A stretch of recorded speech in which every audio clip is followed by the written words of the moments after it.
అన్నం పెట్టి రైతన్నలపై కాంగ్రెస్ సర్కారు కక్షగట్టింది. 6 కాలం కష్టపడి పండించిన పంటను అమ్ముకునేందుకు కొనుగోలు కేంద్రాలకు తరలించిన రైతులపై అక్రమ కేసులు పెడుతోంది. 55 రోజులుగా మక్కలు కొనుగోలు చేయడం లేదని ప్రభుత్వాన్ని మార్క్ఫెడ్ అధికారులను ప్రశ్నించిన పాపానికి రైతులు, వారికి మద్దతు తెలిపిన వారిపై అక్రమ కేసులకు పూనుకున్నది. హక్కుల కోసం పోరాడిన రైతులపై అక్రమ కేసులు పెట్టడం దుర్మార్గమని బీఆర్ఎస్, రైతు సంఘాల నాయకులు తీవ్ర ఆగ్రహం వ్యక్తం చేశారు.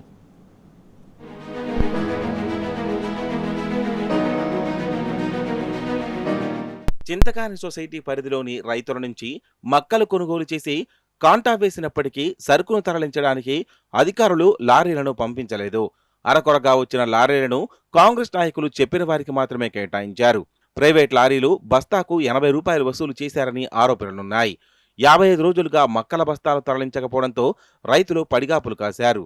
తమ పంటను కొనుగోలు కేంద్రాల నుంచి వెంటనే తరలించాలని వేడుకున్నా అధికారులు పట్టించుకోకపోవడంతో ఈ నెల 22న చింతకాన సొసైటీ కార్యాలయం వద్ద మక్క రైతులు ఆందోళనకు దిగారు. అధికార పార్టీ నాయకులు చెప్పిన విధంగా సొసైటీ సిబ్బంది వ్యవహరిస్తున్నారని ఆగ్రహం వ్యక్తం చేశారు. తమకు ప్రభుత్వం పంపిస్తున్న లారీలను మాత్రమే కేటాయించాలని, అదనంగా డబ్బులు వసూలు చేసే లారీలు వద్దంటూ ఆందోళన నిర్వహించారు. అనంతరం సొసైటీ కార్యాలయానికి తాళాలు వేసి నిరసన తెలిపారు. ఈ ఘటనపై పోలీసులు కేసు నమోదు చేశారు. ఎంతమందిపై కేసు పెట్టారనే అంశాన్ని గోప్యంగా ఉంచారు. కేసు నమోదుకు సంబంధించి వివరాలు చెప్పకపోవడం వెనుక కాంగ్రెస్ నాయకుల హస్తముందని రైతులు మండిపడుతున్నారు.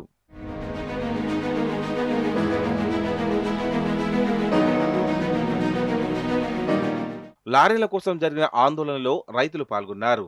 రైతులైన బీఆర్ఎస్ పార్టీకి చెందిన మాజీ ఎంపీపీ పొనుగోటి రత్నాకర్, మండల నాయకులు జనగబోయిన కృష్ణయ్య, ఆకుల చంద్రయ్యను టార్గెట్ చేశారు. వారిని రాజకీయ నాయకులుగా చిత్రీకరిస్తూ పోలీసులు కేసు ఫైల్ చేశారు. దీనిని బీఆర్ఎస్ నేతలు తప్పుపట్టారు.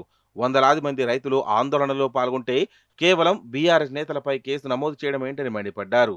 వారు రైతులు కాదని ఎస్ఐ వీరేందర్ ప్రకటన విడుదల చేయడం ఆశ్చర్యకరంగా ఉందని మండిపడ్డారు.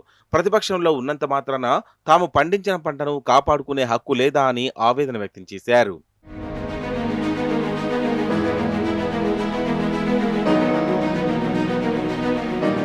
సకాలంలో పంట కొనుగోలు చేయని కాంగ్రెస్ ప్రభుత్వం అసలు రైతు ప్రభుత్వమే కాదని ఖమ్మం జెడ్పీ మాజీ చైర్మన్ లింగాల కమల్రాజ్ విమర్శించారు. కొనుగోలు కేంద్రాల్లో వైఫల్యాలపై వస్తున్న విమర్శలకు తట్టుకోలేక కాంగ్రెస్ నాయకులు పోలీసులతో కక్ష సాధింపు చర్యలకు పాల్పడ్డారని ధ్వజమెత్తారు. రైతుల సంక్షేమాన్ని పక్కనబెట్టి రాజకీయ కక్షతో పెట్టిన అక్రమ కేసులు తక్షణమే ఎత్తివేయాలని డిమాండ్ చేశారు. మరోవైపు చింతకాని సొసైటీ సిబ్బంది ఇచ్చిన ఫిర్యాదుతో 3 బీఆర్ఎస్ నేతలపై కేసు నమోదు చేశామని ఎస్ఐ ఎన్ వీరేందర్ తెలిపారు.